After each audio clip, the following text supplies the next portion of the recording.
Hi, welcome again with a new video on current crisis of coronavirus. Lockdown in India is extended up to 17th of May. Now the situation is made dynamic. Whole country is not put under the same law. Analyzing the data, government has divided country into three zones. Green zone, which is of 44% country to have all activities running as usual with certain restrictions. Orange zone, which is again almost 40%. So put together, these two make 80% of the country. Red zone, which will have the highest restriction because most of the cases are limited to this. This also tells us that corona is not equally spread, it is concentrated in certain pockets. These pockets are limited to 130 districts of the country, and out of those 130 districts also there are limited cities which are contributing the maximum number of cases. These are Mumbai, Pune, Ahmedabad, Surat, Indore, Bhopal, Jaipur and Delhi. So accordingly, the government of India has taken initiative to restart the nation. Normalization of life is not going to be that easy.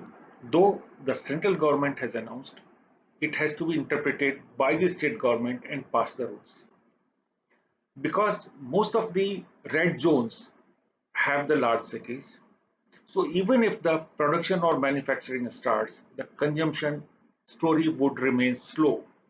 There are restrictions of working with less number of the manpower. So again, another restriction. But it is better to have the restart. But there are good news, not only from India, from abroad also. Globally, if we see what is happening, the number of daily deaths has come down. In terms of the percentage, the total death when April started was 12% of the previous day. Now it has come down to 3%. Though absolute number, if we see, the highest was on the 17th April when 8,429 people died, that is also coming down. And April ended with close to 5,800 deaths a day. And May has started with 5,600, that is another 200 less. Pre-indication of the deaths is serious and critical case number. If we see this graph had an upward curve starting from the beginning of the April. It rose exponentially, then flattened in mid of the April, and by the end of the April, it has started coming down. This can also be seen from the graph given below, comparison of the new cases versus the comparison of the new recoveries. Recovery should improve, and that is what is happening. Along with the new cases, the new recoveries are also improving. The gap between them is reducing. These are positive signs globally, and hope soon the world would be free of corona. Thank you very much for watching this video. If you liked it, please subscribe the channel. Thanks again.